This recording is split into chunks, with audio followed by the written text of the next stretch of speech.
पवित्र तेथे लागतो ज्ञान रागास पात्र तया टविता पुण्य राशी नमस्कार माझा तया सद्गुरु ज्ञानेश्वरासी कुंडली वजारी विठ्ठल श्री ज्ञानदेव तुकाराम रामकृष्ण हरी आनंद झाला सर्वासे रामाला निज मेळी कायासे लागले श्रीराम चरणासे राम हृदय सियाली दिले. ग्रंथकर्ते संत एकनाथ महाराज सांगतात, माय बापांनो, संत सज्जनांनो, पवित्र श्री भगवंताची भावार्थ रामायण कथा पुण्यभूमी श्री क्षेत्र गहिनीनाथ गड देवकला या ठिकाणी श्री संत मोतीराम महाराजांच्या सानिध्यामध्ये रामकथेचा जागर सुरू होत आहे. प्रतिपाद्य विषय अशा प्रकारचा आहे की रामचंद्र प्रभू पाताळाला जाऊन राक्षसांना मारल्यानंतर आणि वानरांना न विचारता गेले होते आणि भगवान आल्याबरोबर वानरांनी प्रश्न केला, देवा कुठं गेला होता? त्यावेळेस भगवंतांना कडकडून मिठी मारली, वानरांना जवळ घेतलं आणि प्रभू काय बोलतात?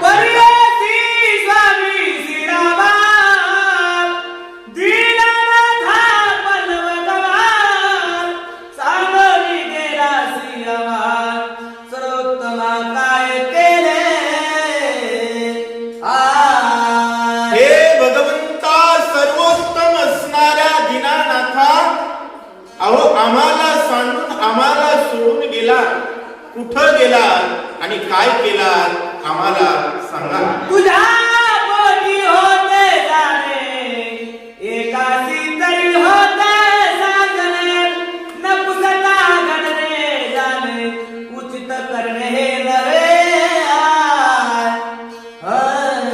भगवंता, जाण्याची तुमची इच्छाच होती, परंतु 18 पद्म वानरांमध्ये एखाद्याला तरी सांगावं. होय, विचारणं अपेक्षित आहे. भगवंता, तुम्ही काहीच न विचारता गेला. केवढी मोठी वानरांची सत्ता होती. ब्रह्मांडाच्या बापाला विचारू लागले, देवा अहो विचारून जायला पाहिजे होतं, न विचारता जाणं बरं नाही. वानर भक्तीच्या जोरावर भगवंतावर अधिकार दाखवतात.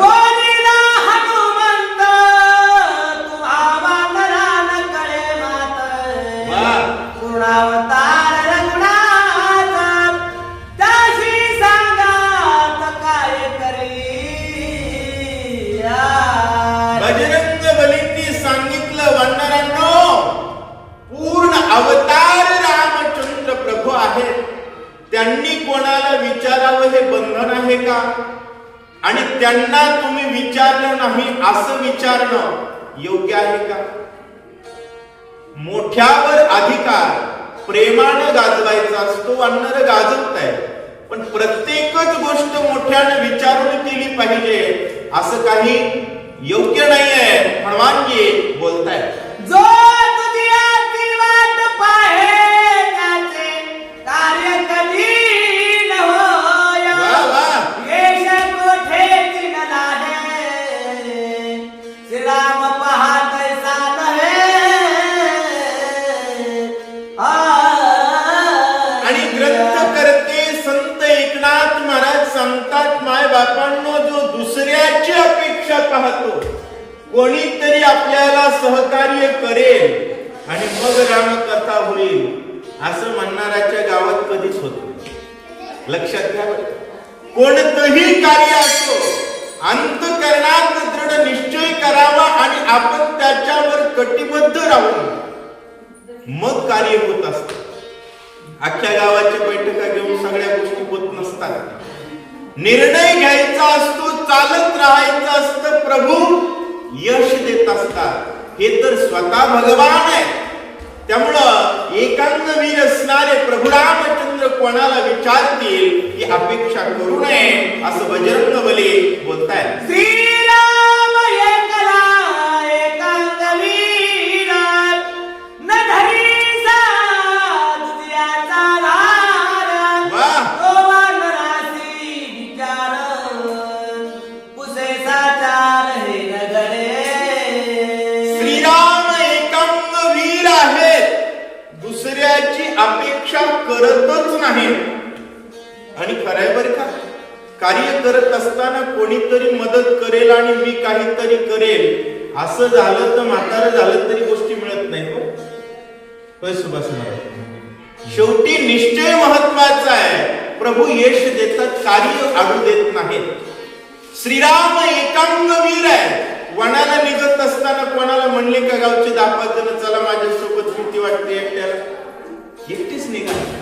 आणि युद्ध करत असताना राक्षसांना मारत असताना सुद्धा एकट्यामध्येच सामर्थ्य आहे. ते कोणाला विचारतील याची अपेक्षा करणं योग्य नाही. बजरंगबली भगवंताची वकालत करतायत. जाणे होते पाताळासी कळण देता कोणासी जाबोनी आती वेगेसी आई रावणाची मारिले. आणि बजरंगबलींनी सांगितलं जायचंच होतं पाताळात. का? रामचंद्र प्रभू त्यांना म्हणतात राक्षसांची जाती व्यक्ती, राक्षसांची जात. आणि राक्षस नावाचं बेन ब्रह्मांडात जो उरूच देत नाही त्याला भगवान म्हणावं. कोणी आयऱ्या गेऱ्याला उठून देव म्हणायचं नाही. नाही तर हल्ली दाढे चोळणाराला देव म्हणायले तो लोक येड्याची गणना असा विषय आहे. लक्षात घ्या माय बापांनो, आपण कोणाला नमस्कार करतो? तया माझा नमस्कार. निव्वळ दाढी जाळणाराला नमस्कार आहे. निव्वळ कोणाला? दाढी जाळणाराला, राक्षसांना मारणाराला, राक्षसाची गावं खपवणाराला. राक्षसाची जात खपवून टाकतो त्याला राम म्हणतात. पाताळात गेला, अहिरावणाचा नाश केला आणि सगळीकडेच रामायण चालेल. जगात कोणी आडवं येणारच नाही. आडवं येणाऱ्यांचं बी भाजून टाकलंय. अशा प्रकारे बजरंगबली बोलताय.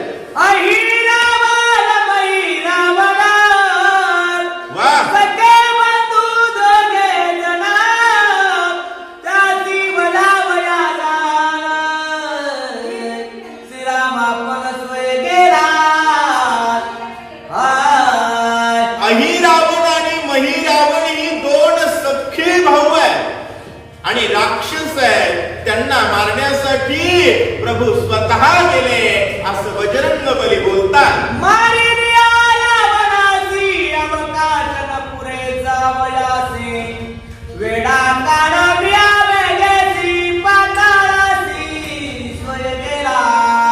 रावण मारल्यानंतर वेळच भेटणार नाही कोणाला मारायला. आहे रावण महिरावणांना. कारण कसं असतं महाराज, 5,000ची कुस्ती झाल्यानंतर पुन्हा 2,000ची कोण बघायला? आई रावण म्हणजे 2-3 रुपयाची कुस्ती होती. हे बघा, राक्षसाची जास्त किंमत करत जाऊ नये. जास्त किंमत करत जाऊ नये.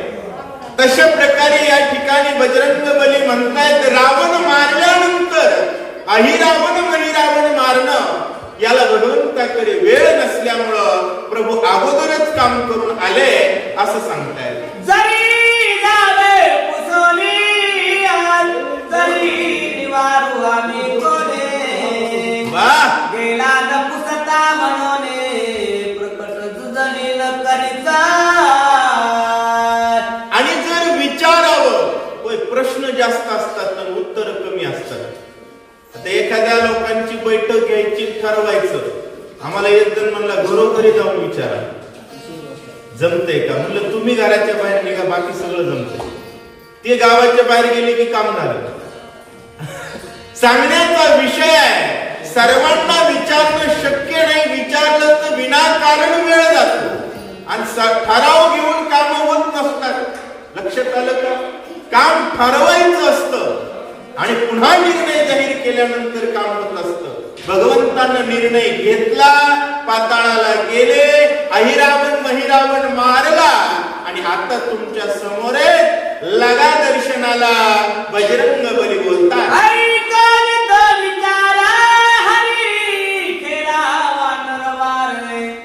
राम एकांत वीर युद्ध थोर पय केले.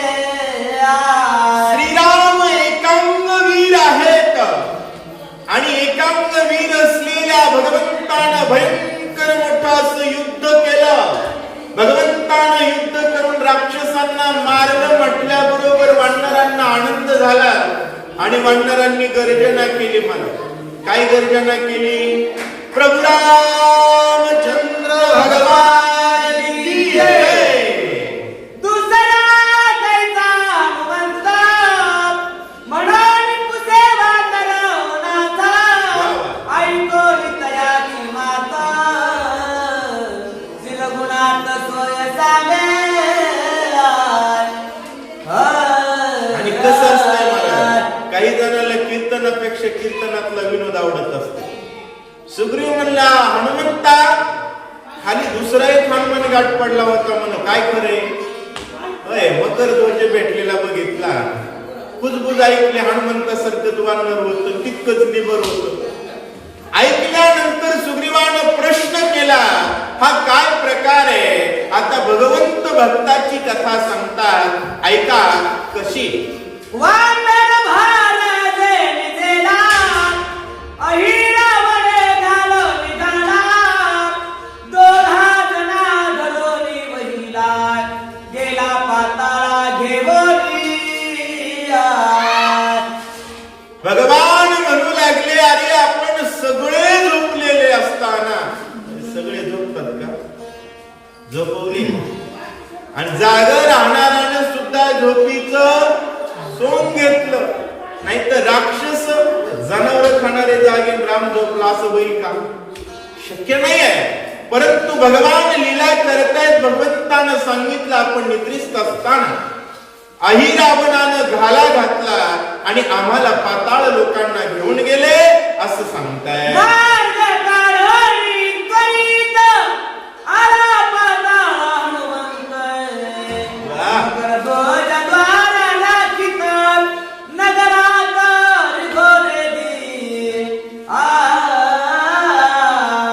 आणि प्रभूंनी सांगितलं आम्हाला पाताळाला नेल्याबरोबर त्याला त्या ठिकाणी बातमी कळली. त्याला बातमी कळल्याबरोबर त्यानं मार्ग काढत पाताळात आला.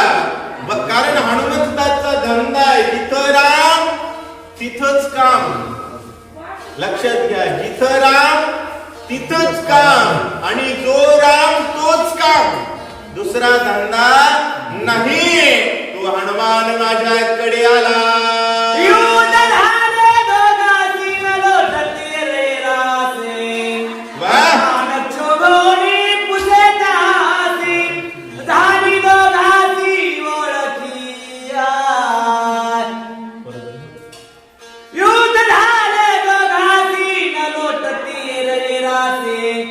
हनुमान चोभोनी पुसे दासी झाली दोघांची ओळखी. आणि हनुमानजी माझा माग घेत घेत पाताळात आल्यानंतर द्वार राखण्याची जबाबदारी मकर ध्वजाकडे होती. दोघांचं घनघोर अशा प्रकारचं युद्ध झालं आणि युद्ध झाल्यानंतर हनुमंतानं विचारलं, बाबा चांगला बलवान दिसतोय, कोणाचा आहे असा प्रश्न केला. हनुमंताचा स्वेदज पुत्र पुसता निघाला निगम करो, भेटोन्या पिता पुत्र मद सत्वर सोडविले. हनुमंताचा स्वेदज पुत्र असणारा घामापासून झालेला आणि त्यानं हनुमंताला सोय केली महाराज. आणि मग आम्हाला हनुमंतानं सोडवलं असं देव म्हणतोय. ब्रह्मांडाचं कोड ज्याचं नाव सोडतं तो उपकार मानू लागला महाराज. आणि किती बी कोणाची सेवा करा, माणसं माणसावर उलटत असते, पण देव मात्र उलटत तर नाही. पण माणूस काय देवाची सेवा करणार आहे हो? हा देहच ज्यानं दिलाय त्याची आपण दिवसातून अर्धा तास सेवा करत नाहीत. माणसाला वाटतं आपण लय सेवा केली, पण तरी सुद्धा तो परमात्मा आभार मानतोय. बजरंग बलीच्या पुढे हात जोडून म्हणू लागला, या हनुमंतानं मला सोडवलं. महाराज या राक्षसाची मुक्त करून पाताळासे राज्य देता मकर ध्वजासी भेट तुम्हासी येथे आलो. युद्ध घनघोर केलं, त्या ठिकाणी राक्षसांचा निपात झाला आणि मग तिथलं राज्य जय श्रीराम म्हणणाराच्या हवाले. कारण देवाचं कसं, देवाला कशाची गरज नाही, बापाला गरज नावाची. बापाला कशाची गरज? बाप पोरग नोकरीला लागले की बाप टोपीला इस्त्रीच करीतो महाराज, का नाव वाटत. त्यामुळे बापाला गरज नावाची. पाताळात सुद्धा राज्य कोणाचं? जय श्रीराम बोलणाऱ्या मकर ध्वजाचं. आणि भारतात राजा कोण? जय श्रीराम म्हणणारा राजा आहे. याचा अर्थ भारत जिवंत आहे. जय श्रीराम म्हणायची अक्कल नसणारा ज्यावेळेस निवडून येतो, समजायचं त्या क्षेत्रातली लोक मेले. आलं का लक्षात? अशा प्रकारचा प्रकार आहे. प्रभू रामचंद्र सर्वांचा प्राण आहे. त्यांनी पाताळात राम राज्याची प्रतिष्ठा स्थापन केली असं सांगतात. हनुमंताचा आत्मजा अति विख्यात मकर ध्वज ऐकून कपी समाज कुंज ध्वज उभारले. होय, बाळाचे बाप ब्रह्मचारी. बजरंग बलीचा मुलगा म्हटल्यानंतर सर्व वानरांनी शब्दवरी केले, गर्जना केली. महाराज प्रभू रामचंद्र भगवान की जय. लक्षात घ्या, रामाचं भजन केल्यानंतर लग्न नाही केलं तरी संसार होते. आणि रामाचं भजन न करणाऱ्यांनी 5-5 बायका केल्या तरी लेकरं नाही. सांगण्याचा विषय काय? तुझी चिंता त्यासी सर्व आहे. हा विनोदाचा विषय. हनुमंताला लागण्याची संसाराची गरज नाही, पण सांगण्याचा भाव लक्षात येतोय का? देवाचं भजन केलं की सर्वच होत. वानर मात्र आमच्या हनुमंताला मुलगा झाला म्हणून नाचू लागला. मग क्षेमाने येरा करती नमस्कार हो बोलियाला दुपरो गुमिरा नमेला.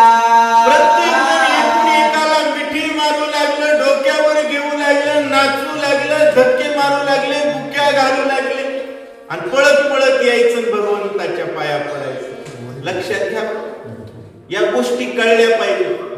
वारकऱ्यानं एकमेकांच्या पाया पडावं, एकमेकाला मिठी मारावी, एकमेकांसोबत भांडण करावं.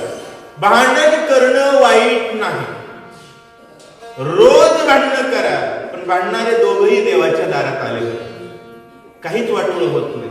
आणि देवाला विसरून रोज किलोभर जरी पेढे खाऊ लागले तर नरकाला जातील. विषय वेगळा नाहीये. प्रभू रामचंद्रजींच्या चरणावर नमस्कार करता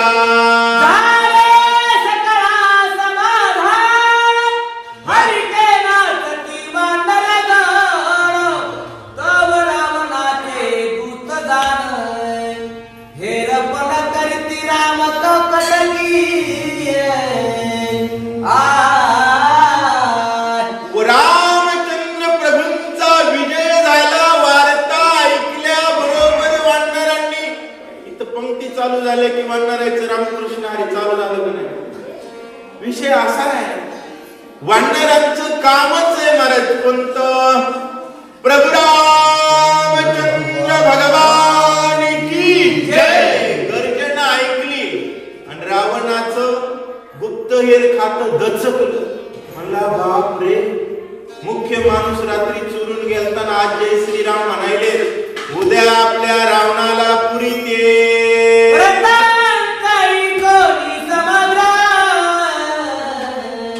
गेले रावणासमोर सांगितले सविस्तर रामचरित्र यथाश्रुत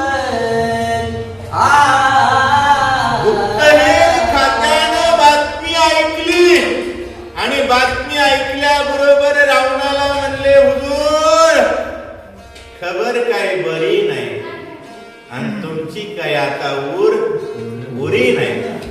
आता मात्र त्या ठिकाणी तुम्ही वाचू शकत नाही. पाताळात नेलेला राम तुम्हाला गोडोसके इतकं पुरण्यासाठी आला.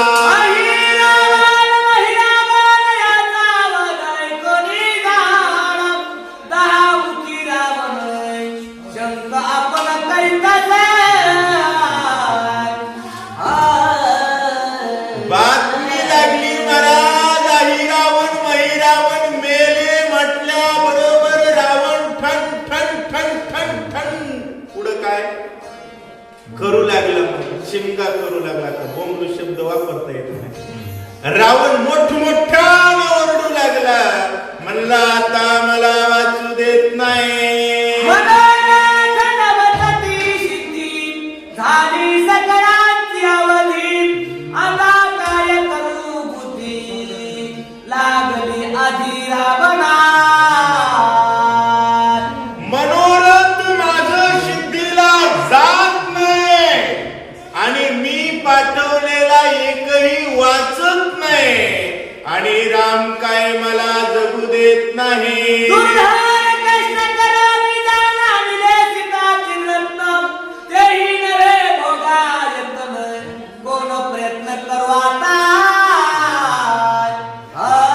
रावण विचार करू लागला, दुर्धर भयंकर प्रयत्न केले, सीता चोरून आणली पण भोगता येत नाही. का? राम सुवेळेवर आहे. कोणत्या वेळेवर आहे?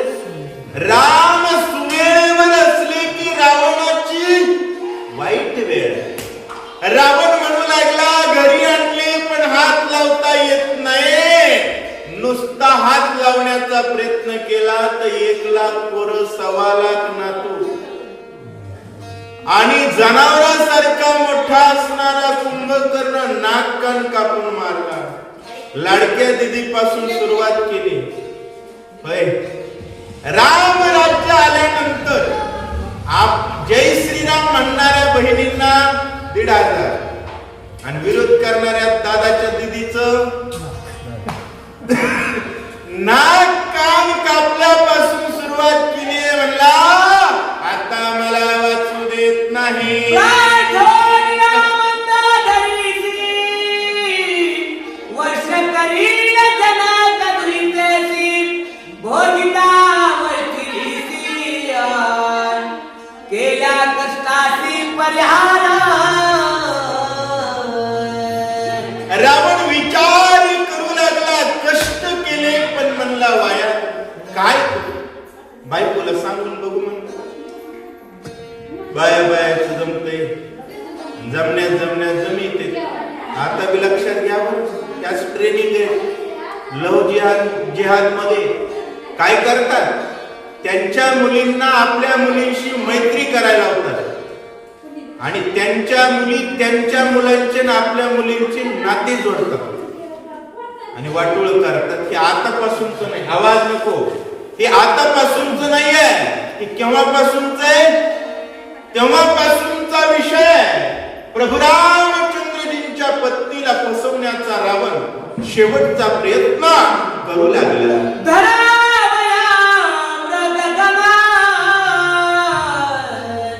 घरी पाळती भान हरणार, सोयातीसी विश्वास न जाणार, निज बंधन पावती. आणि शिकाऱ्याचा धंदा करत असणारा शिकारी काय करतो माहितीये का? घरी भांड हरण पोचतो. भांड हरण याचा अर्थ तुकड्यावर जगणार. आपल्या हिंदू धर्मात हे सगळे भांड हरणच आहेत. जेवढे राम मंदिराचा विरोध करणाऱ्या बिनाकली पक्षाचे कार्यकर्ते ती सगळे भांड हरण आहेत. राम राज्य बुडवण्यासाठी टाकलेल्या तुकड्यावर शेपूट हलवत आपल्या धर्माला नाव ठेवणारी निर्लज्ज लोक म्हणजे भांड हारणं. आणि अशी भांड हारणं पुढं करून आपल्याला वाटतं कपाळाला गंध लावाले आपलंच आहे की नसतंय ते निसवल्याला निसा घासते. असो सांगण्याचा विषय असा आहे, प्रभू रामचंद्रजींच्या पत्नीला फसवण्यासाठी शेवटचा डाव टाकू लागला रावण. कोणता? शेवटचा डाव. मंदोदरीला पाठवू आणि काहीतरी करून कोणत्या तरी शास्त्राचा आधार घेऊन सीतेला फसवू, सीतेचा अभिलाष करू, अशा प्रकारचा विचार राजा रावण करतोय.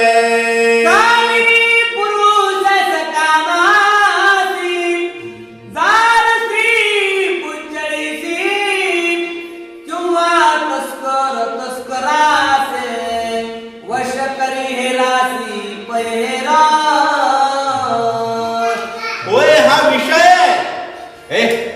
कशा प्रकारचा विषय आहे? नाथ महाराज सांगतात, एखादा जार पुरुष असावा. जार म्हणजे व्यभिचारी पुरुष. त्याला एखाद्या स्त्रीला जर वश करायचं असेल, एखाद्या स्त्रीला जर वश करायचं असेल तर तो काय करतो? बिघडलेल्या एखाद्या स्त्रीचा सहारा घेतो.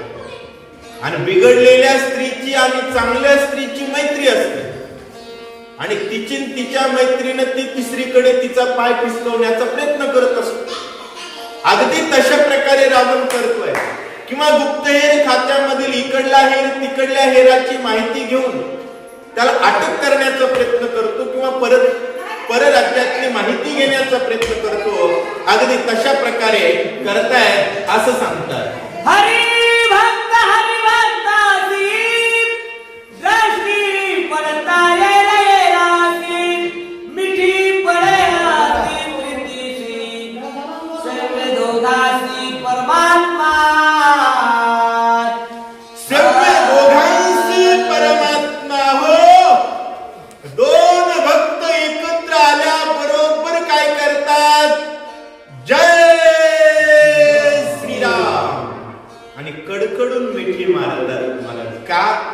जाती जातीचं जमत असते, जाती जातीचं जमत असते. किती जवळचं असलं जातीचं नसलं तर सोय पण होते का?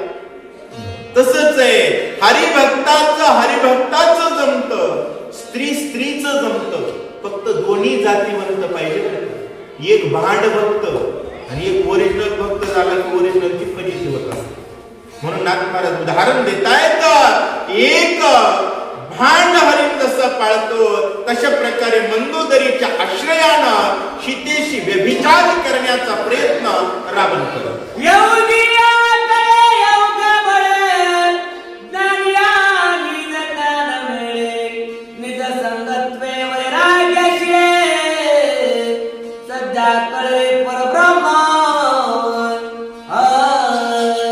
योग्याच्या जवळ बसल्यानंतरच योग बळ येत असतं.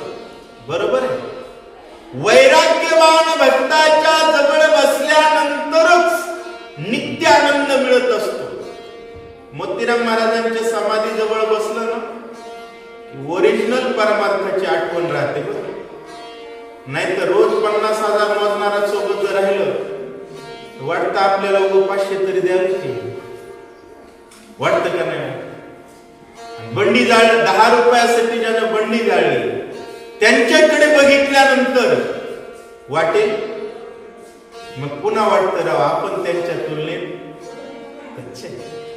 मग उगाची चरणी ठेविले माथा हेची भले.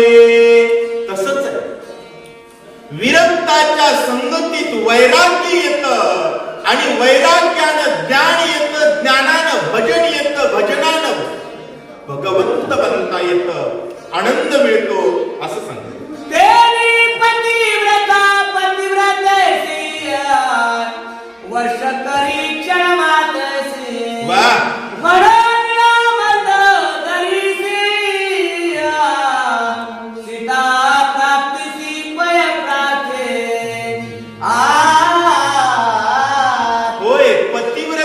पतिव्रतेला वश करू शकते. खरंय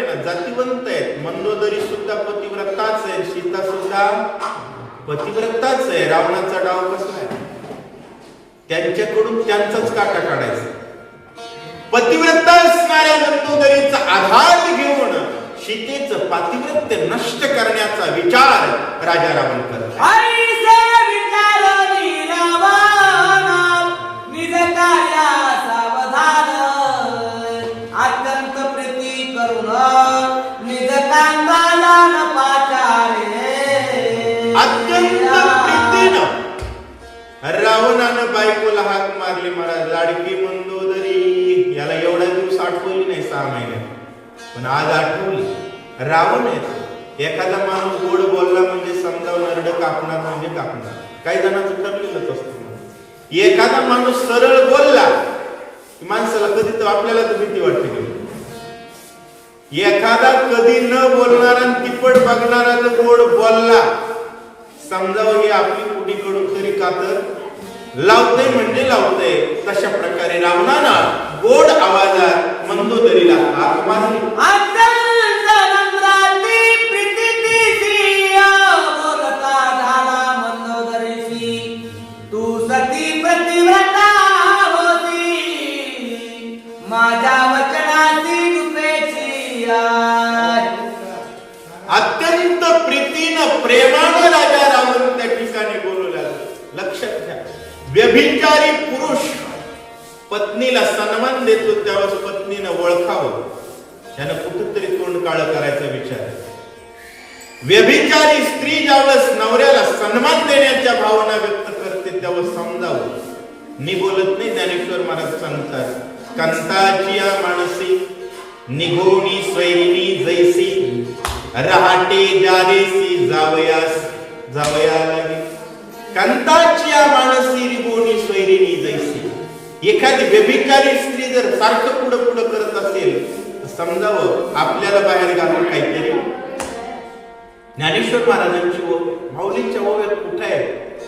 वयावर्ष 16व्या वर्षी लिहिलेली ज्ञानेश्वरी. कोणकोणत्या शब्दापर्यंत पोहोचते विचार करण्याचा विषय.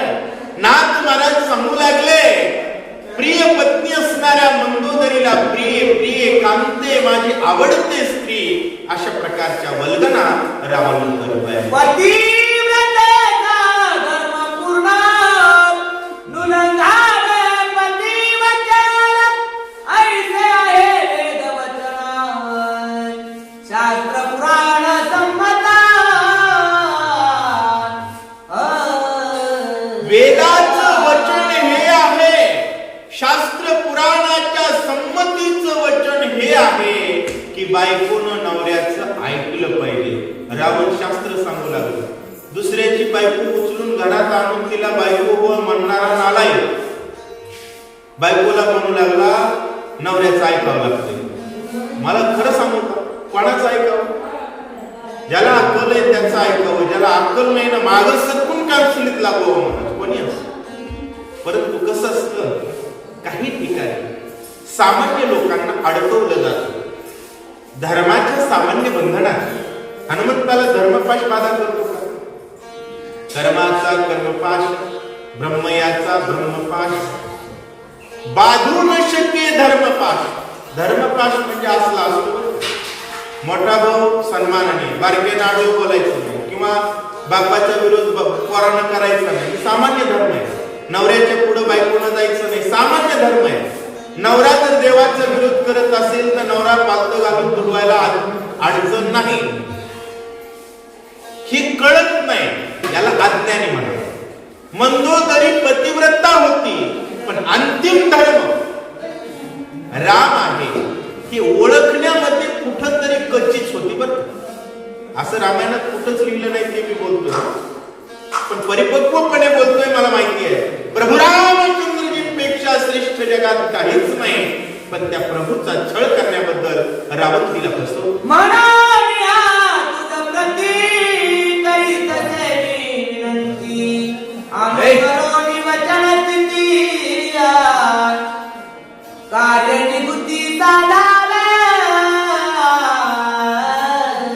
कार्य निवृत्ती साधावे. काय करणार तुकाराम महाराज? थोडं कमी बोला बाहेर. तुकाराम महाराज कमी बोला थोडं. हा गपचूप चल द्या. चल द्या. त्या ठिकाणी परत वाचत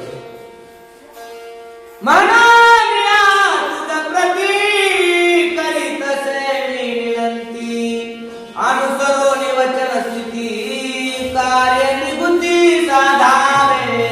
आणि रावण म्हणू लागला पतिवृत्ती असणारे मंदोदरी शास्त्र सांगतंय नवऱ्याचं मोडूच नाही आणि त्या शास्त्राला अनुसरून मी तुला सांगतोय माझं कार्य करण्यासाठी. त्यामुळं तू माझं कार्य शास्त्राचा विचार करून ऐक. बघा कसला आळा आहे. काही जण काय करतात माहितीये का, मतदानाच्या वेळेस राम मंदिराचा विरोध करणाऱ्या पक्षाचं म्हणते 500 रुपये घेऊन जेवारी उचल आणि मला मतदान करतो. मागच सरकून मारावं महाराज का. हे बघा जेवारी उचला नाही काही उचला, रामाशिवाय व्यतिरिक्त ठिकाणी निष्ठा ठेवायची. पक्ष निष्ठा चुलीत गेली, सगळ्या निष्ठा चुलीत गेल्या. आम्हा फक्त विठ्ठलची व्हावा. आलं का लक्षात. अंतिम निष्ठा कोणावर असावी, फक्त रामावर. बाकी कोणावरच नाही. माय नाही, बाप नाही, बहीण नाही, भाऊ नाही, घर नाही, जात नाही, धर्म नाही, क्षेत्र नाही, जिल्हा नाही, देश नाही. अंतिम निष्ठा फक्त प्रभू रामचंद्र. त्यांच्याशी निष्ठा ठेवून त्यांच्या समानुपाती जेवढ्या निष्ठा आहे त्याचं पालन करावं. कोणतं समानुपाती, याचा अर्थ तो जय श्रीराम म्हणणं आणि तीच लोक भारत माता की जय म्हणतात की समान निष्ठा आहे. आलं का. याच्यात तुकडा पडत. आपला वडील रामराम म्हणतोय ना, मग बापाचाही जय का. समानुपाती निष्ठा आहे. व्यस्त अनुपात जर श्रीरामाशी असेल तर त्याचा उच्छेद करणं याला ज्ञान म्हणावं आणि त्याचा उच्छेद करता न येणं याला मूर्ख म्हणावं. ज्ञान आणि मूर्खाच्या व्याख्या अतिशय स्पष्ट लक्षात घ्या. आणि ज्याला हे उच्छेद कळूनही करता येत नाही त्याला मतिमंद म्हणावं किंवा शास्त्रमंद म्हणावं. मंदोदरी शास्त्रमंद नाही. मंदोदरीचा कृतनिश्चय नंतर नाथमाला स्पष्ट करणार आहे. पण मंदोदरीला प्रभू रामचंद्रापासून सीतेला भरकटवण्याची जबाबदारी रावण देतोय.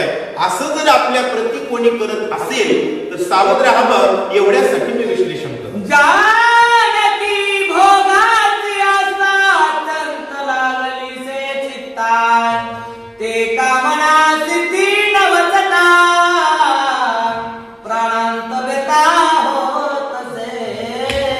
रावण म्हणू लागला मंदोदरी सीतेची इच्छा आहे, मला सीतेच्या भोगाची इच्छा आहे. मला जीव जाण्यापेक्षा जास्त त्रास. सख्या बायकोला दुसऱ्या स्त्री बद्दल बोलू लागला. कोणत्या आड्यात बायकोला टाकले, धर्माच्या. ही आड्यात नाही, तिने आडवा केला असता का नाही. नवऱ्याचं साधं चलिंकच बिघडलं तर बाई धरून मारते. पण जास्तही माणसानं धार्मिक आणण्याचा असल्याचा आव जर आणला तर मूर्ख असला फायदा घेतात.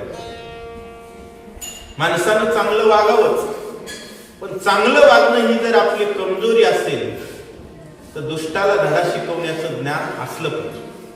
असो मंदोदरीला डायरेक्ट म्हणू लागला मला सीता पाहिजे, तिच्याशिवाय मी जगू शकत नाही आणि तू थोडी मध्यस्थी कर अशी भावना व्यक्त करत आहे. पुंडलिक वरदे श्री ज्ञानदेव तुकाराम रामकृष्ण हरी.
लक्षात घ्या, दुष्ट भावनिक करत असतो. सज्जनाला कष्ट द्यायचे असतील तर दुष्टाकडे भावनिक करण्याचं अस्त्र असतं आणि त्या अस्त्राचा पूर्ण वापर रावण करतो. रावण तिला म्हणतोय, मंदोदरी, त्या सीतेसाठी माझी लेकरं मेली. माझी म्हणजे तिची पण आहे. मंदोदरी, आपली लेकरं मेली, प्रधान मेले, लंका धुळीला गेले, तरी सुद्धा माझी इच्छा पूर्ण झाली नाही, असं रावण बोलतोय. आदत वीर कुंभकर्ण तोही मारिला विवटून, गोष्टी सांगावया पूर्ती जाण, सांगते आनंदाची. रावण म्हणू लागलेला आदंड असणारा कुंभकर्ण वीर मारला, ज्याला दोन प्रेमाचे शब्द बोलू असं नातं रूप दिलं नाही त्या रामानं. कुंभकर्णासारखा मोठा महाराज, रिझर्व फोर्स होता रावणाची, एसआरपी होती ती. ज्यावेळेस काहीच चलत नाही, फायनल आणीबाणीच्या काळातच उठवायचं कुंभकर्णाला, तो कुंभकर्ण सुद्धा माझा मारला. मंदोदरी, माझं कोणीच उरलं नाही, अशा प्रकारे कोणीच उरलं नाही म्हणतंय आणि दुसऱ्याच्या बायकोची अपेक्षा व्यक्त करते. लईच महाराज रावण म्हणजे त्याला काय म्हणते, मसनात गेलं तरी शहाणपणा येत नाही, अशी जात म्हणजे रावण आहे, सुधरत नाही. ऐसे सकळ कुळाचे निर्जन झाले असता संपूर्ण, माझे हृदयचे शल्य जाण आता क्षण ढळेची. माझ्या संपूर्ण कुळाचं निर्दळन झाल्यानंतर सुद्धा सीतेच्या भोगाचं भावनेचं शल्य, सीतेबद्दलच्या काम भावनेचा काटा हृदयात तुटला आणि त्याचं शल्य माझं पिटत नाही. काय करू मंदोदरी? माझ्यासारख्या हेंड्रिलच्या हौदात पालता बुडीला असतात. अशा प्रकारचे शब्द राजा रावण बोलतोय.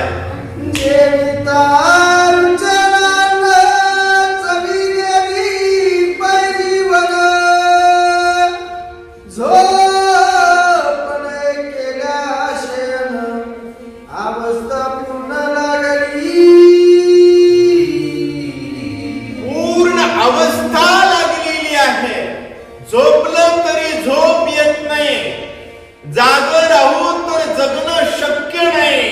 24 तास मसनात जायची वेळ आली, परंतु सीता विसरत नाही. सुपुत्र सैन्य मारे त्याचे अनुमान नाही दुःख, परी भोगावया सीता सुख, आस्था अवलौकिक लागली. आस्था अलोलिक लागली. काय करू म्हणला, सगळं खानदान खपलंय, डोळ्याला पाणी येत नाही म्हणला, सीता डोळ्यातली जात नाही. महाराज, दुसऱ्याचं खाची प्रवृत्ती, दुसऱ्याचं लुटायची प्रवृत्ती आणि दुसऱ्याकडे चित्त. काही जणांना बघत, बऱ्याच बायांना भांडण केल्याशिवाय सकाळी सकाळी करमत बसलं.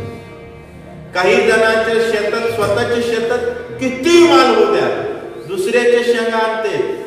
विषय सांगण्याचा काय दोष प्रवृत्तीचा आहे. अहंकाराचं अधिष्ठान, राक्षसांचं मूळ अधिष्ठान असणारा रावण, अतिशय क्रूर कर्कश असणारा रावण पत्नीला म्हणू लागला, काय बोलू लागलं, अख्खं खानदान खपल्याचं दुःख नाही म्हणला, मला सीता मिळाली नाही याचं दुःख आहे. बघा, राक्षस तुमच्या स्त्रिया वाटवण्यासाठी कोणत्या टोकाचा प्रयत्न करतात. आताचे राक्षस भंगार याचून पैसे देतात पोरायला, यांच्या मुली वाटवा म्हणून.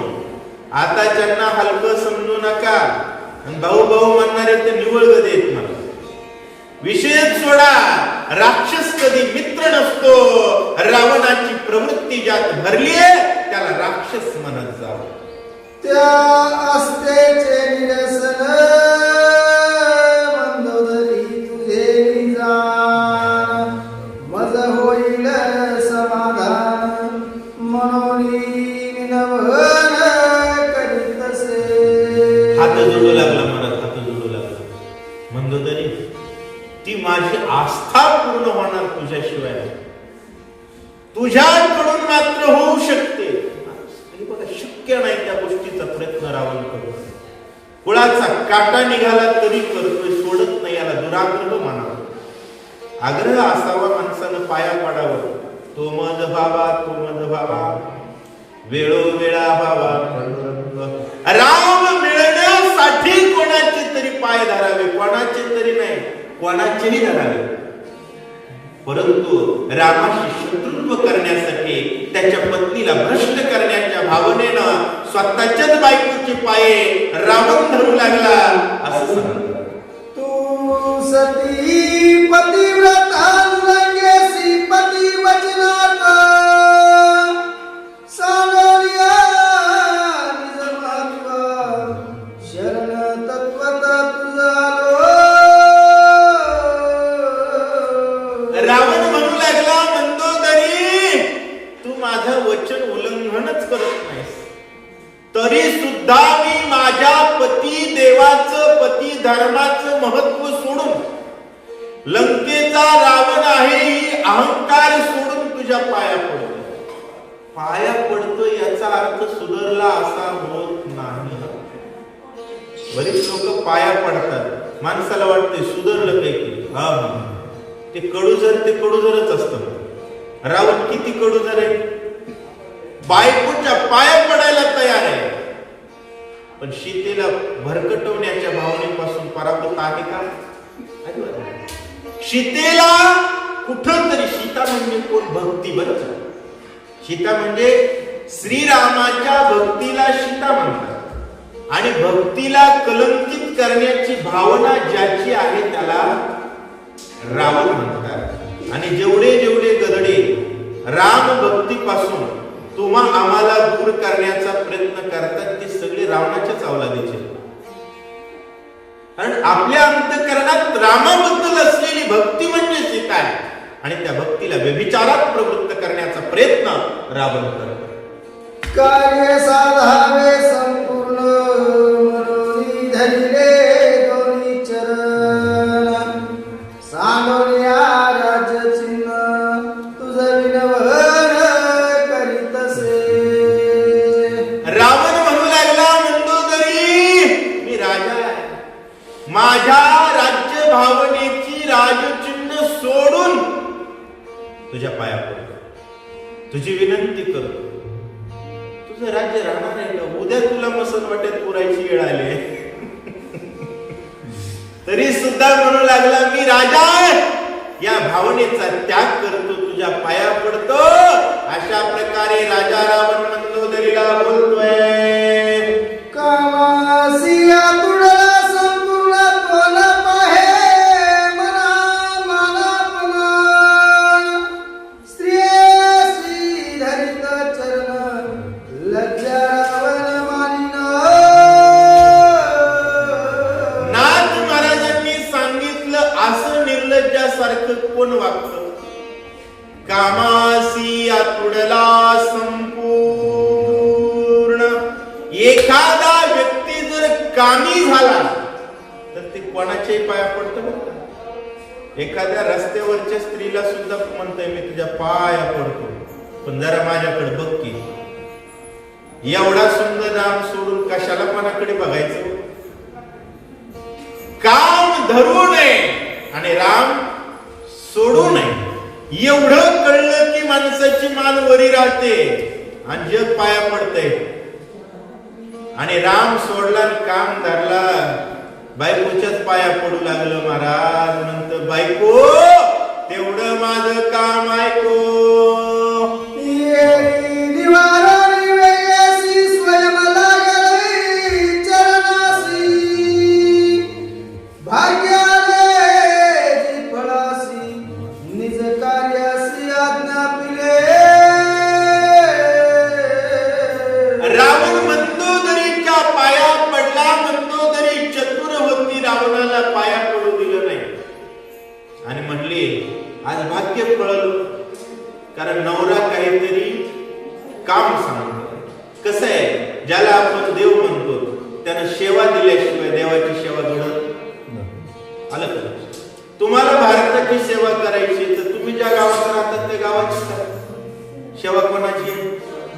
भारताचीच आहे. रामाची करायची ना, ज्या गावात राहतात त्या गावात रामायण चालू, रामाची सेवा आहे. आणि पती म्हणजे कोण? पती परमेश्वर. रावण हा जरी तुमच्यासाठी रावण असला तरी मंदोदरीसाठी ते रामाचं ठिकाण आहे. कोणाचं ठिकाण आहे? शास्त्रानं लावून दिलेलं रामाचं ठाण आहे. अज्ञानी लोकांसाठी दाखवलेली गोष्ट सत्य असते आणि जगामध्ये 99 काहीतरी टक्के लोक अज्ञानी असतात. हजारात एखादा ज्ञानी असतो, करोडोत एखादा ज्ञानी असतो. 700 वर्ष झालं ज्ञानेश्वरानंतर ज्ञानी आहे का? आहेत तेवढे. सांगण्याचा विषय अशा प्रकारचा आहे. मंदोदरी त्याच्या पाया पडू लागली आणि विनंती करते, जितुके वाले व्यक्ती वळत तुके वेचोरी सकळ प्रभो दिन जनक बाळ परी प्रतिपाळ देवादिन. तिनं सांगितलं रावणाला, रावणा जितकी बुद्धीचं सामर्थ्य माझ्याकडे आहे, म्हणले उलट्या पुस्तकाच्या घरी राहिले पण मला पुस्तक सुविशेष पाठव.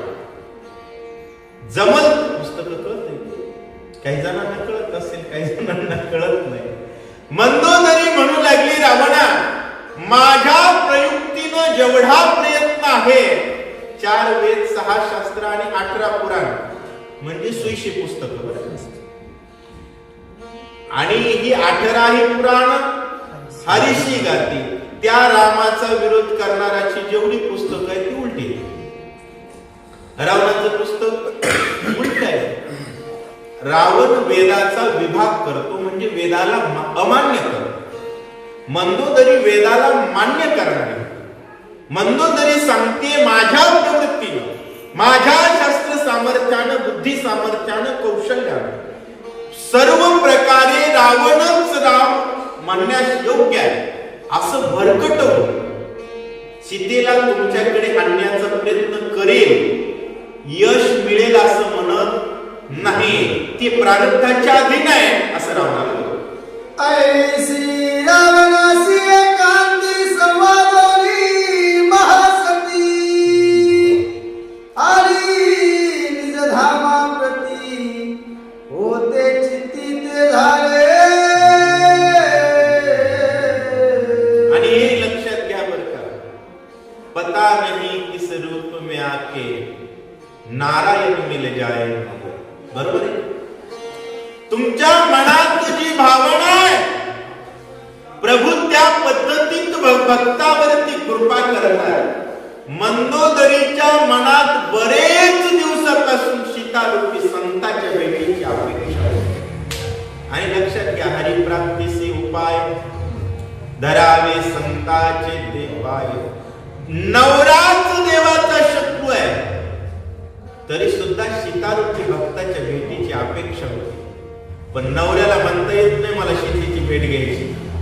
आजपर्यंत ते शक्य झालं नाही, परंतु आज रामाने इच्छा पुरवली, म्हणतीये आज मला सीतेची भेट होणार आणि माझं जीवन धन्य होणार. या भावनेनं मंदोदरी आनंदित आहे असं सांगतात. बाप कृपाळू भगवंत निज भक्ताचे मनोगत पूर्वावय सावचित अनाथनाथ श्रीराम. बाप कृपाळू भगवंत, भगवान कृपाळू अनाथाचे नाथ आहे, संपूर्ण जगाचे जगन्नाथ आहे. त्यांनी माझ्यावरती कृपा केली आणि असल्या नालायकाला असली बुद्धी दिली की सीतेकडे जाय.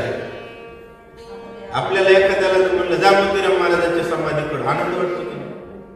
तसं झालं ना, सीतेकडे जा असं रावण बोलतोय, याचा आनंद मंदोदरीला झाले. होते मंदोदरीच्या चित्ती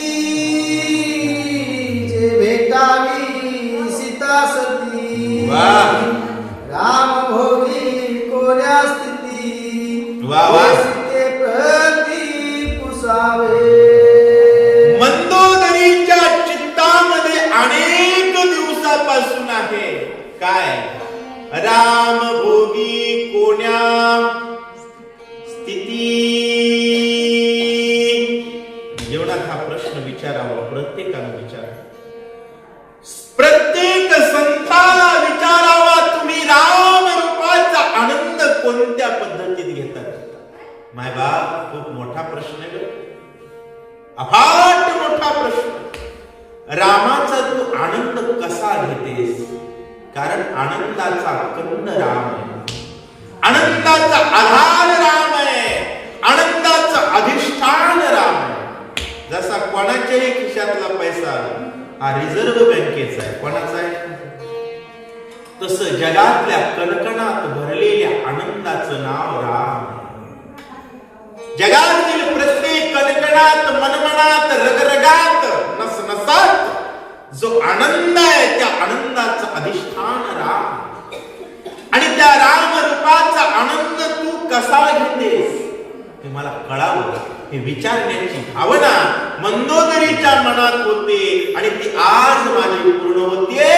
आनंदी आनंद वाटत. श्रीराम कैसा किमात्मक, श्रीराम भोगी कैसे सुख. सविकल्प निर्विकल्प, येही सकळी कपुसावे. श्रीराम भजनामध्ये, श्रीराम भोगण्यामध्ये कसं सुख आहे. सविकल्प आणि अविकल्प. अविकल्प नाम निर्विकल्प. विकल्प म्हणजे काय? बरेच 80% पब्लिक विकल्पवालीच असते. किती टक्के? उगा 80 म्हणालो, जास्त असते. विकल्प म्हणजे काय? देवावर पूर्ण श्रद्धा नाही, सगळ्यांसोबत निघाले, उग चल म्हणून निघालो, गहिनीनाथाकडे आलो, रामायण ऐकायला मिळालं, फराळही मिळाला, आनंद वाटला की आनंद निश्चित मिळाला, पण विकल्प आहे. निर्विकल्प, देव मला पाहिजेच, निर्विकल्प. या कोणत्या स्थितीत कसा रामाचा आनंद तू घेतेस मला थोडं सांग. अशा प्रकारे श्रीरामाचे ठाण मान रूप रेखा गुण लक्षण, सर्वगत की परिचिन्न, ती संपूर्ण रामाची. मनामध्ये रात्रभर विचारे, तुझ्या संतांचं दर्शन म्हणाले. मग काय विचार? श्रीरामांची स्थिती कशी आहे?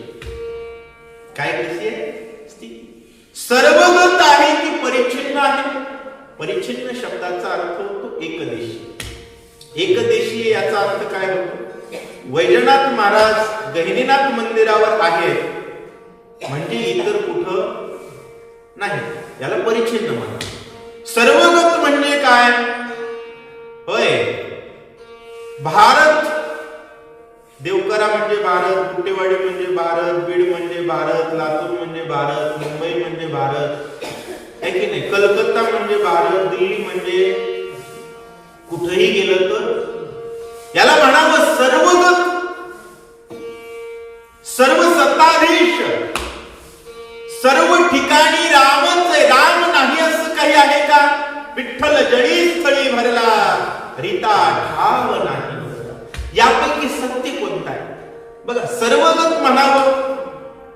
काही जण कशा पद्धतीत राक्षस बुद्धिभेद करतात लक्षात घ्या. ज्यावेळेस राम मंदिर बांधायचं होतं, लढाई सुरू होती, त्यावेळेस काही जण काय म्हणू लागले, राम जर सर्व ठिकाणी आहे मग तिथंच मंदिर बांधायचा का आग्रह?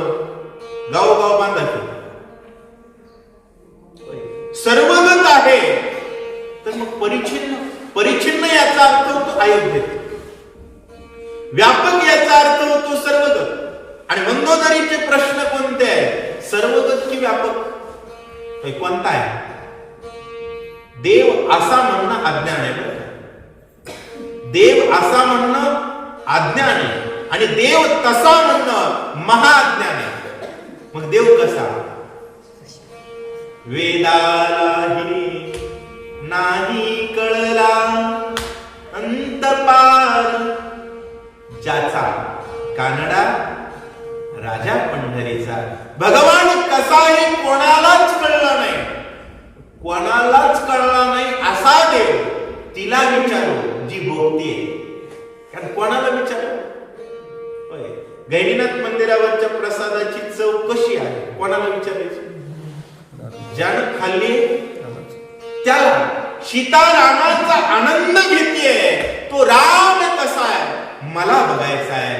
मंदोदरीच्या अंतःकरणात आनंद मावत नाही. श्रीराम केवळ कैसा से कोठे बसे उसावया जीवी उल्लासे जानकी सहर्निसी. श्रीराम केवढा आहे, श्रीराम कसा आहे, श्रीराम कुठं राहतो.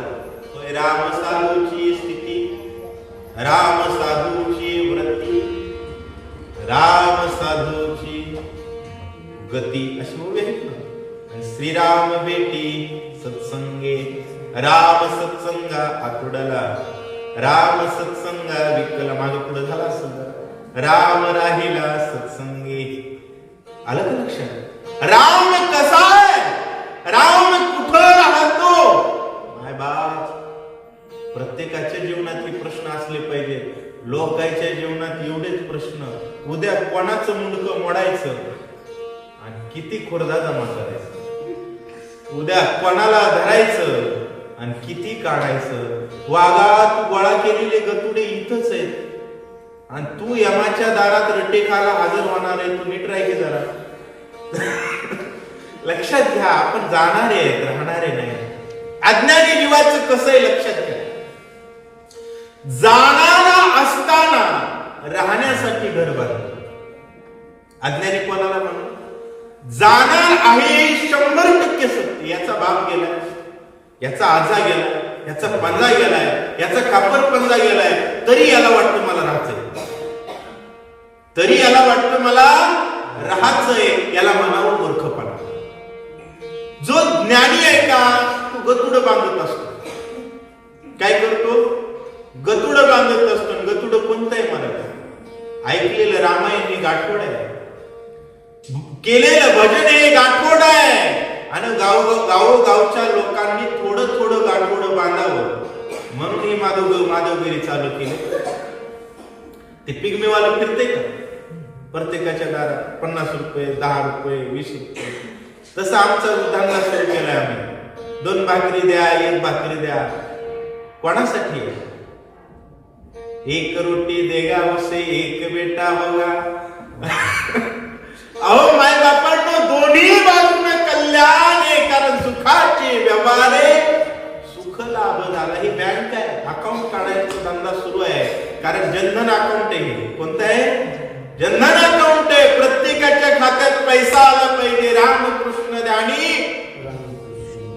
आणि वैकुंठ भुवनी घर केले. तिथल्या घरासाठी एक वीट रचणं म्हणजे गहिनीनाथ महाराजांच्या मंदिराच्या उपक्रमात सहभाग घेणं. दुसरं तिसरं काही नाही. मंदोदरी विचार करू लागली, तो राम कसा बरवाय, किती बरवाय. मला उद्या विचारायचं आहे. रात्री झोपच नाही तिला, अजिबात झोप नाही. आणि लोक महाराज उद्या येणार आहे म्हणले की आदल्या रात्री फरार. आपुलिया हिता जुआसे झोपला सर्वनाश झाला. असंच होत असतं. असं ऐसी मंदोदरीच्या चिंता होती अनिवार्य अवस्था. कै भेटलिया जनक दुहित निज गुहात पुसेन. मंदोदरीच्या अंतःकरणात अवस्था. कधी मला सीता भेटेल आणि भेटल्यानंतर मी गुह्य अर्थ विचारेल. गुह्य अर्थ विचारावं. किम तद्ब्रह्म की अध्यात्मम, किम कर्म पुरुषोत्तम, आधिभूतम च किम प्रोक्त, मधिदैवम किमुच्यते. ब्रह्म म्हणजे काय, अध्यात्म म्हणजे काय, अधिदैव म्हणजे काय, अधिभूत म्हणजे काय. माणसं महाराज गाठ पडल्याशी एकच विचारते, पोराचं लग्न होई नाही, पोरीला लेकरू होई नाही. आता महाराजाचं लग्न नसल्यास महाराजाला असं विचारावं. पण महाराजाचं लग्न जरी झालं तर असंच विचारावं का? महाराजाला काय विचारावं? प्रत्येकाने विचार केला पाहिजे. उगाच बिस्किटाच्या दुकानात जायचं आणि गोड तेल काय ते घास तेल मागायचं जमल का? कशात बी काही बी नसतंय. संतांकडे जायचं तर देव विचारावा. कोण विचारावा?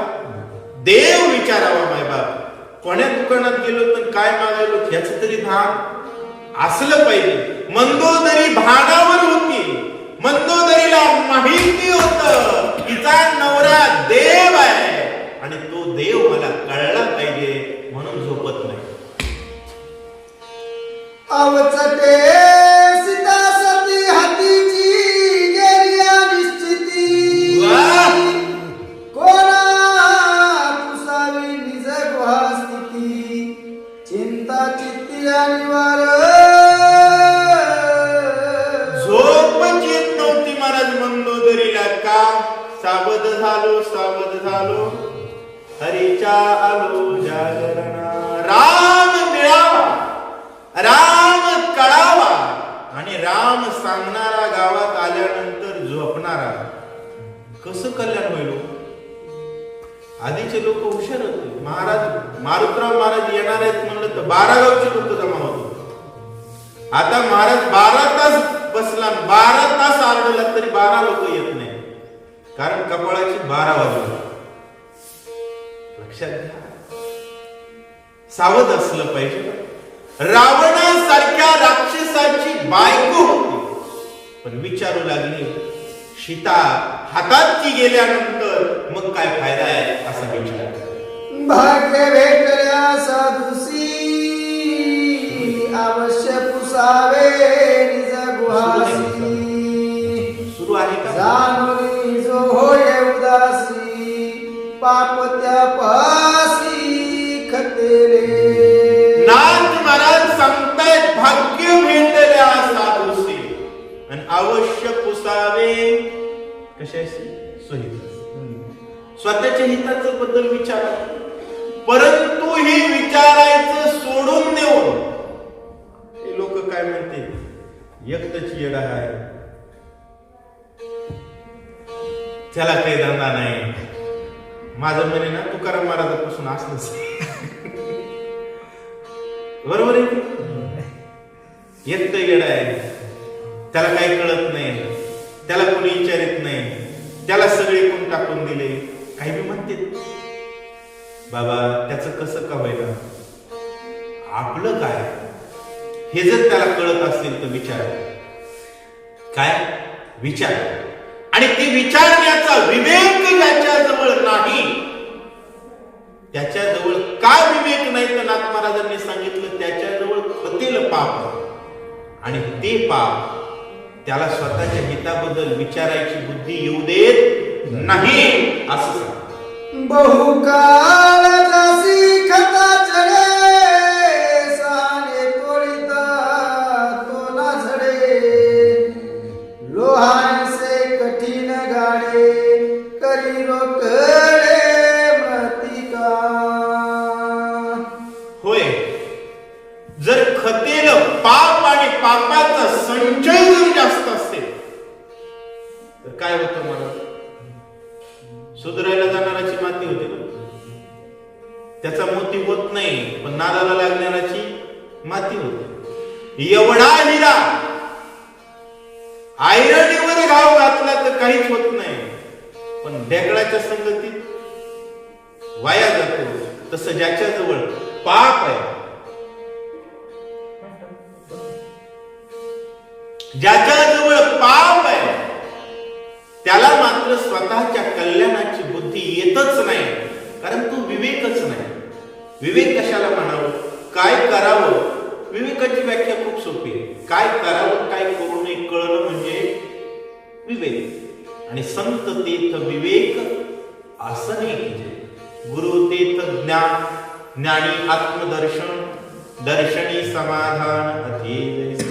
विचार करू लागलेली आहे सीतारूपी संत असताना घरी झोपणं आणि असल्या नालायक नवऱ्याचा संसार हाकणं बरं नाही असा मंदोदरी विचार. अभिमानाची जाती पाहे साधू संतान मारी काही.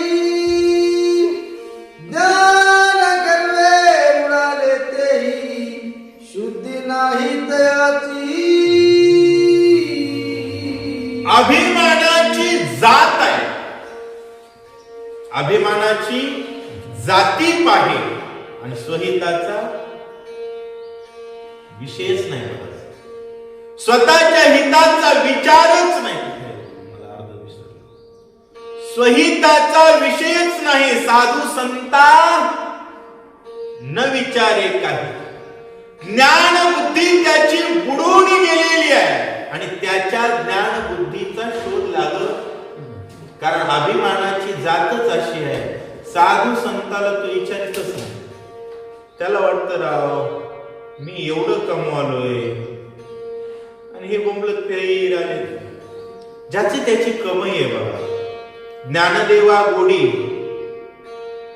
दोन पालाटाची जोडी म्हणले का, हरिनामाची रामकृष्णावडी आणि मूर्ख देवा गोडी, रुपयाची जोडी आणि जोडल्यानंतर पोराची जोडी खाई.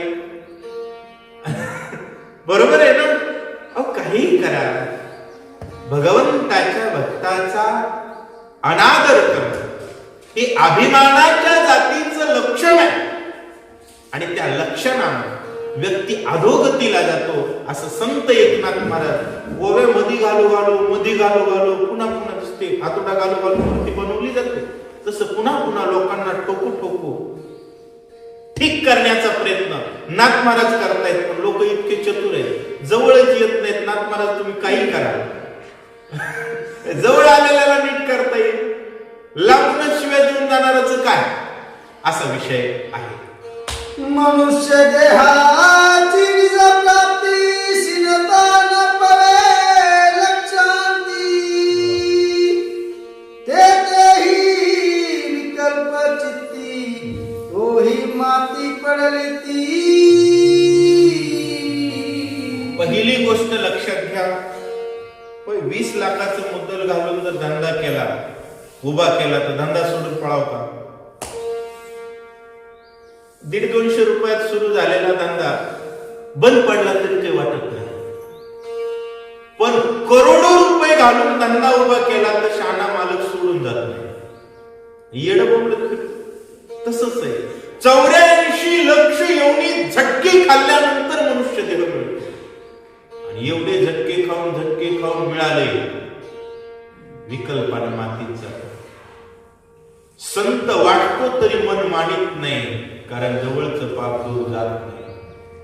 विवेकाची भावना जागृत होत नाही, कल्याण करून घेण्याची इच्छा अंगीकारत नाही आणि संतापाशी जाऊन विवेक विचारत नाही. हे अभिमानाच्या जातीचं, विकल्पानं झालेल्या मातीचं लक्षण सांगतायत. एक नरदेह विणून गेले, एकी लटके म्हणून उपेक्षिले, एक ते गर्वे गिळिले, जे आम्ही जाणते सज्ञान. हे अभिमानाच्या जातीतले आडनाव सांगू लागले बरं का. अभिमानाच्या जातीत काही उपजाती असतात. कोणकोणत्या उपजाती आहेत? एक नरदेह नेणोनी गेले, मनुष्य जन्माला आले, पण मनुष्य जन्माचा अर्थच कळाला. ते लाली लिपस्टिक मध्येच राहिले. मला गाडी बंगला लाली लिपस्टिक, हाताचे करोडपती, मला कोट्यवधी पैसा, एक गाडी, 2 गाड्या, 1 बंगला, बायकोची 1 साडी, 2 लिपस्टिक. अवकात संपली. मला याच्या पलीकडचा विचारच नाही. माझं काही करायचंय आणि मला काही मिळवायचंय, याच्या पलीकडे डोकंच नाही. एक नेणोनी गेले, एकी लटके म्हणून उपेक्षिले. काही जणांची गाठ पडली रामायण सांगणारा सोबत. रामायण सांगणारे म्हणले, वागा जरा ये जाय रे, पटी तरी द्या जाय. ते म्हणले काही म्हणते, गेलं नाही. एक लटिके म्हणून उपेक्षिले, एक ते गर्वे गिळिले. एक असं माजलेलं असते महाराज, जर्सी बैल असते बघा, असं पाय उकरते, तसं महाराज बघितलं की काही जणांचे असे कपाळ सटकते. त्याला वाटतं याची लायकी आहे का माझ्या समोर? आता तू बायकोचा मार खातो, तुझ्या समोर आमची लायकी काय? सांगण्याचा विषय काय? एक गर्वे गिळिले, एक जे आम्ही जाणते सज्ञान. आणि काही लोकांना वाटतं आम्ही म्हणजे ज्ञानी, आम्हाला एवढ्या उभ्या पाठ आहेत, आम्ही हरिद्वारला राहिला वन, इथं राहिला वन, 20,000 दक्षिणेचा आहे, 30,000 दक्षिणेचा आहे म्हणत म्हणत मी जाणताय म्हणून वाया गेले. संताकडे जायचं. एक जण तर मला भेटलं होतं, महादेव महाराज. मला डायरेक्ट म्हणला गावातल्या रामायणाला शहाण्यानं जाजवलं. म्हणलं एकदाच म्हणलास ते म्हणलास, पुन्हा पालत घालून तुम्ही. पुन्हा काय म्हणलं माहितीये का? गावात गेल्यानं वजन कमी होतंय म्हणलं. वजन याला म्हणावं गर्वाच्या जाती, अहंकाराच्या जाती. अरे गावातल्या ग्रामदेवता हनुमंताला वंदन केल्याशिवाय पंढरपुरात जरी गेला तर या पारशा तोंडाचं तोंड पांडुरंग बघत नाही. भक्ताची उपेक्षणा करणाराला भगवान मानेल स्वप्नातही होत नाही. ते तीर्थ ते क्षेत्र जगी तेची पवित्र, भक्ती कथेसी मैत्र जया पुरुषा. ज्ञानेश्वर महाराजांनी सांगितलं रोजच्या रामायणाला जाणाऱ्या व्यक्तीचं शरीर हे तीर्थ आहे, त्याचं शरीर हे तीर्थक्षेत्र आहे. आणि त्याचं जरी दर्शन घेतलं ना आपल्या गावातला रोज रामायणाला जाणार तर अयोध्येचं स्नान केल्याचं पुण्य शरयूच आहे. माय बापांनो, पण अहंकाराची जात गर्वानं सुधरत नाही.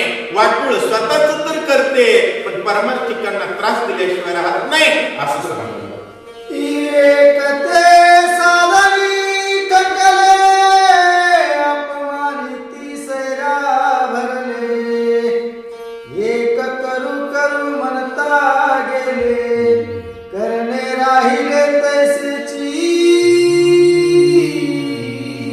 एवढं नाथ महाराज का सांगायले?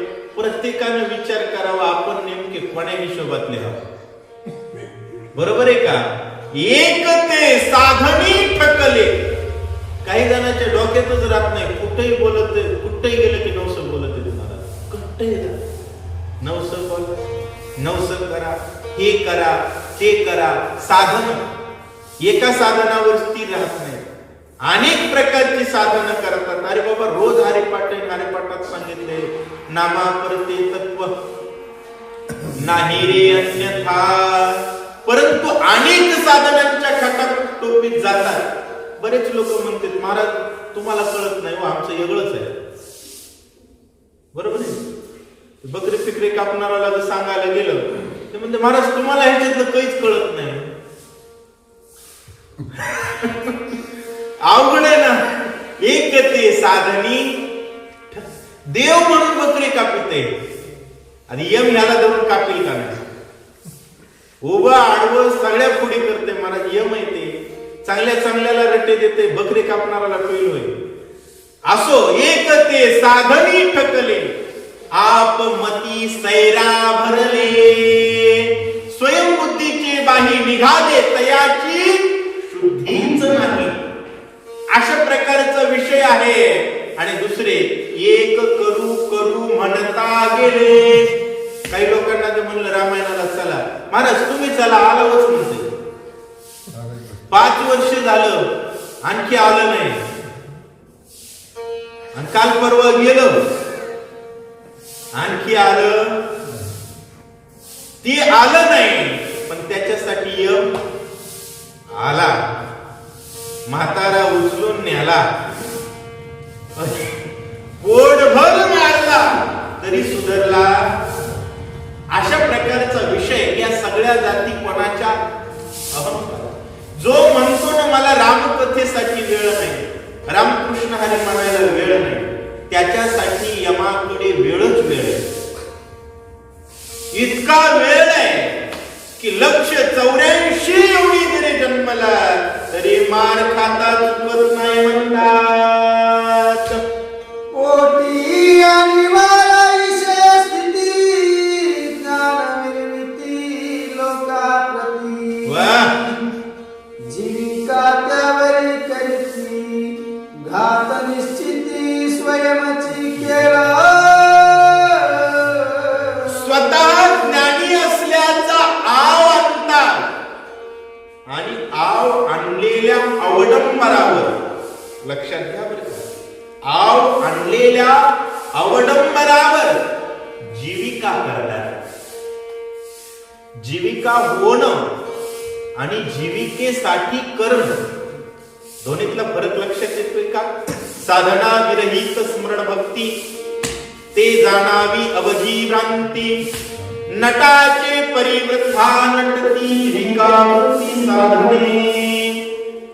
कीर्तनच आहे, पण जर दक्षिणेसाठी करत असताल तर रामाची स्तुती सोडून यजमानाची करा, रामाची स्तुती सोडून दक्षिणा देणाऱ्याची करा.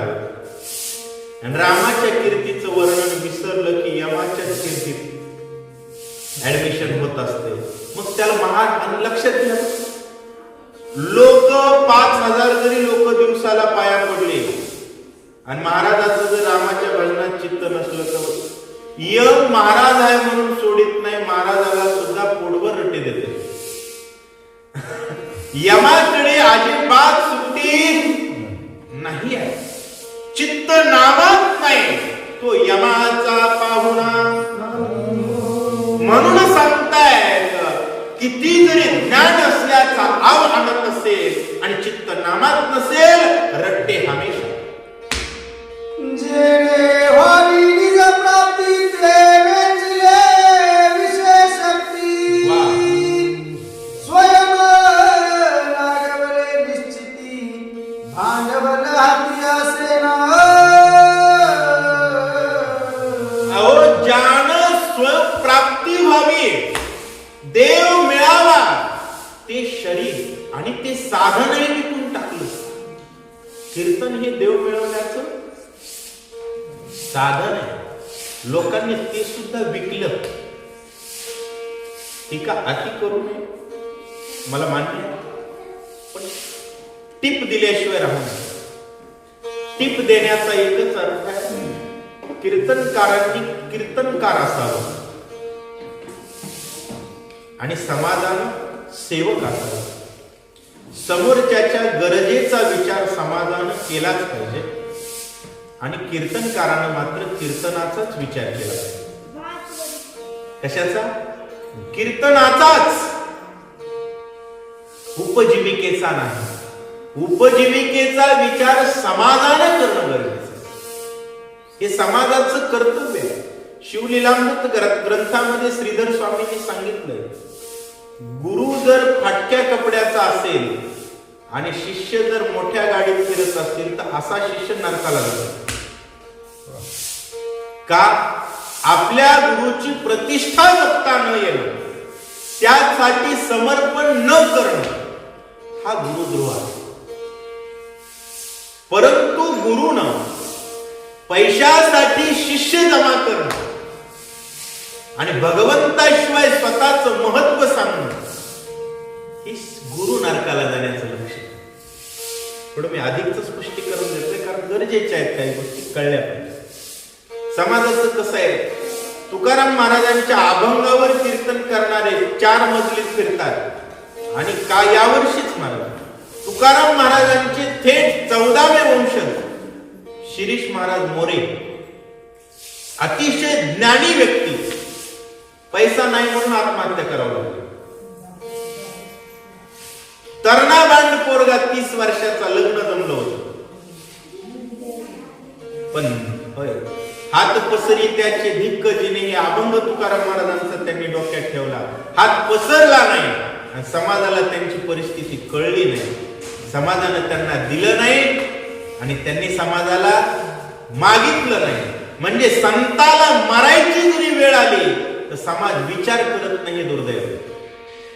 पण संत सुद्धा, महाराज मेले पण हात पसरला, पण मेले हे चुकीचं आहे, कारण असा हिरा पुन्हा जन्माला येणे कठीण आहे. असो, माझे मित्र होते, मला कल्पना असो, मला सांगण्याचा विषय हा आहे, जीविका वृत्तीसाठी नटू नये, ही महाराज लोकांना सांगतात.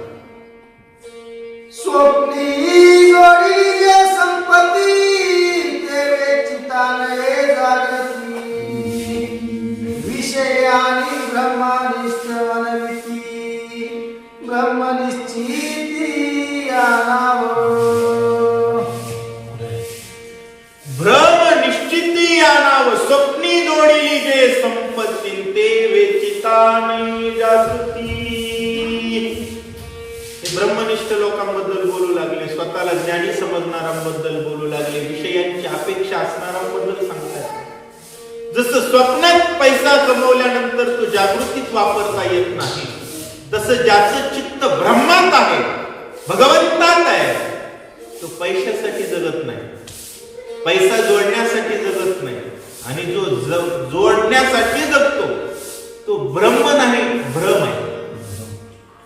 आणि त्याच्या जीवनाचा अर्थ त्याला वाटतं मी भगवंताचा भक्त आहे, पण तो भक्त आहे असं त्याला वाटतं हा भ्रम आहे, तो यमाचा स्वैर आहे असणार. जरी धावले लागली आपण तरी कोण करील सोडवण अभिमाने या परिजान सकळ जन नागविले. जरी धावणे नागवी आपण तरी कोण करील सोडवण. धावणे म्हणजे कोण? समाजाचा कळवळा दाखवणारे म्हणजे समाजासाठी धावणारे. धावणे धावणे करी जरी धावणे नागवी आपण. लोकांना महाराज लोक जर नागव करू लागले आणि महाराज लोक जर नागवे असले भक्तिभावने तर समाजाचं हित कोण करेल?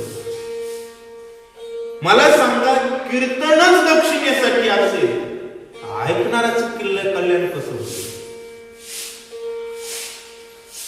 आलं का लक्षात? जरी धावणे नागवी आपण आणि तरी कोण करील सोडवून. नाथ महाराजांनी शक्तीतल्या 4थ्या अध्यायात सांगितलं, वाजेसी हे नकळेची व्याली जाणी वेदन कृपाळू एका जनार्दन जी अभिदान विश्वमाता. म्हणून सांगतो, संत कसा असावा? तर मातीच्या अंतःकरणाचा असावा, समाजाला राम सांगणारा असावा, समाजाला राम शिकवणारा असावा, चित्तातच काम असणारा, राम शिकवण्याचा आव आणत असेल. होय, जेलमध्ये जाणाऱ्या गाडीत जर बसलं तर पंढरपूरला पोहोचेल का? विषयानं बरबटलेलाच वक्ता असेल तर श्रोते सुद्धा नरकाला जातात असं सांगतात. जे ज्ञान गर्वे लागविले ते काळात न देखती वाहिले सिद्ध विषय वाया गेले जे जोडिता न मिळे पुण्य कोटी. या पद्धतीमध्ये अभिमानानं सर्वांचे कपडे काढून घेतले, बरं का? सगळ्यांना नागवून टाकले. प्रत्येक जणाचा कार्यक्रम पुन्हा केलाय अभिमान. आपल्यासारख्याला सुद्धा कधी कधी वाटतं आम्हाला किंमत देणार. लक्षात घ्या, ज्या सभेमध्ये किंमत रामाला त्या सभेत जर आपण आपल्या किमतीचा विचार केला तर आपण मूर्ख होती. वेगळं सांगण्याची गरज. आपल्याला कितीही किंमत असेल आणि किंमत रामाला नसेल तर आपल्याला किंमत आहे असं वाटतं, तोही मूर्खच. लक्षात घ्या, जय श्रीराम म्हणणारा त्यानं शिव्या दिल्या तरी उपकार होईल, जय श्रीराम न म्हणणाऱ्यानं तुपात घोळलं तरी अवघड आहे. नाथ महाराज सांगू लागले, माय बापांनो ज्ञान गर्वे नागविले ते काळा ते न देखता वहिले. ज्ञान गर्वा, त्याने विचारच केला नाही गर्वानं. काही जण म्हणतात, महाराज आम्ही भागवताचार्य आहोत, आम्ही गावातल्या रामायणाला कसं जायचं? ज्ञान गर्वान, अरे तुझं आयुष्य चाललंय, तुझा आजचा दिवस गेला ना हरिकथेशिवाय. हा, या गर्वानं एक दिवस मसनात तर सगळे जाणार आहेत. जगातलं एकमेव सत्य कोणतं आहे? मृत्यू. जगात एकच गोष्ट 100% आहे, तिचं नाव मरण. बाकी जगात सर्व गोष्टी नॉन गॅरंटेड आहे. एकच गोष्ट गॅरंटेड आहे, तिचं नाव मृत्यू. आणि काळ जातोय आणि भजनाशिवाय जातोय याची चिंता करत नाही. तो ज्ञानी जरी असला तरी मूर्खच. झालिया नरदेहाची प्राप्ती परमार्थ सारावया हातो हाती. जेवी त्रसी वल्लाची स्थिती मडे झाटी ती पेरलीसी. नाथ महाराजांनी सांगितलं, एकदा का नरदेहाची प्राप्ती झाली की माणसाने भजन करत राहावं. उदाहरण सांगितलं, जसं माणूस जरी मेलं आणि जमिनीत जर ओल असेल तर शेतकरी काय करतो महाराज? मड उद्या जाळू म्हणतय आणि वापसा बघून पेरणी करतय. तसं वेळ काढावी, भजन करावं. रिकामा अर्धघडी राहू नको, लटिका व्यवहार सर्व हा संसार वाया येलदार हरिवीन. किती सांगावं ज्ञानेश्वर महाराजांनी? 24 तास सांगितलं महाराज. 24 तास भजन करावं. माणसाचा जन्म मिळाल्यानंतर बाकी काही विचारच करू. पुन्हा न मिळणारी गोष्ट म्हणजे भजन. पुन्हा न मिळणारी गोष्ट म्हणजे नरदेह आहे. एवढं का लागले? मंदोदरी विचार करू लागली. सीता नावाचा संत आलाय, त्याला भेटायचे सकाळी. काय काय विचारावं?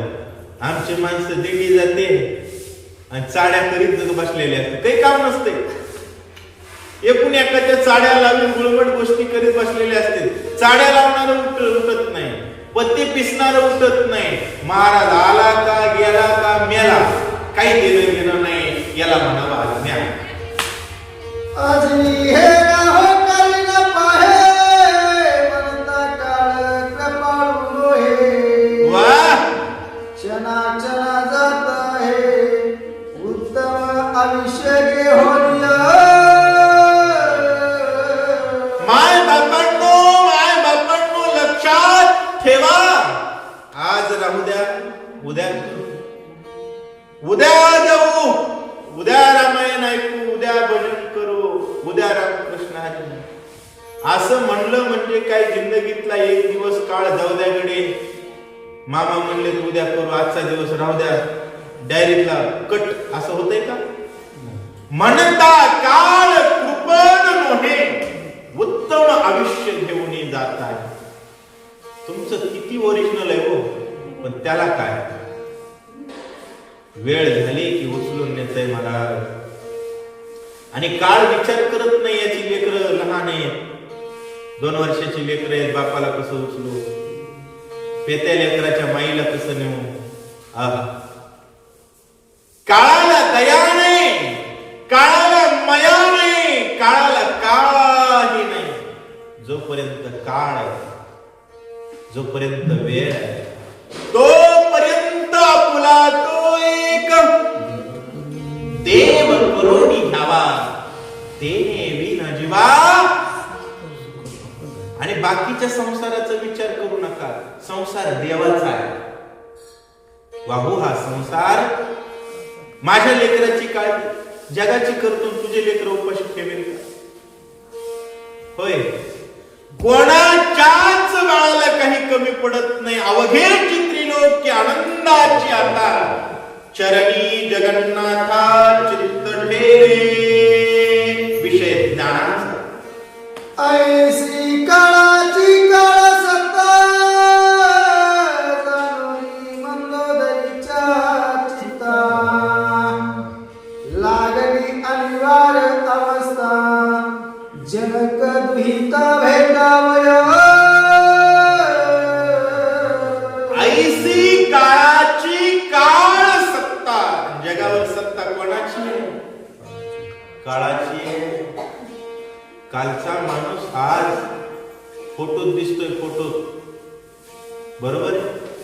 सत्ता काळाची आहे आणि काळ आपल्या जवळ आहे तोपर्यंत साधा.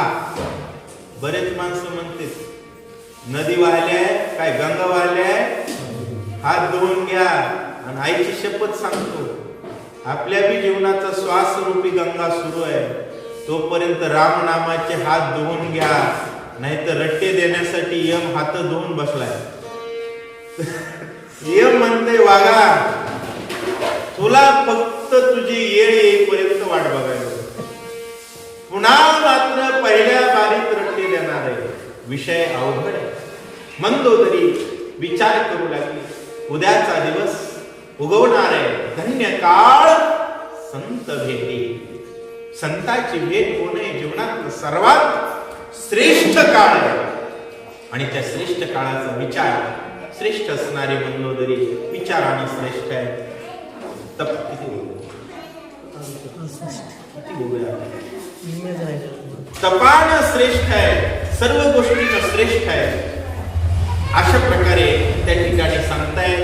श्री क्षेत्र गहिनीनाथ गड देवगडा या ठिकाणी संत मोतीराम महाराजांच्या समाधीची प्राणप्रतिष्ठा झालेली आहे. त्यानंतर चातुर्मास कार्यक्रम झाला आणि आता अखंड दररोजची माधवगिरी अन्नसूत्र सुरू आहे. लातूर जिल्ह्यातलं एकमेव ठिकाण जिथं रोज जेवायला पंगत आहे. बरं, रोज जेवायला पंगत आहे.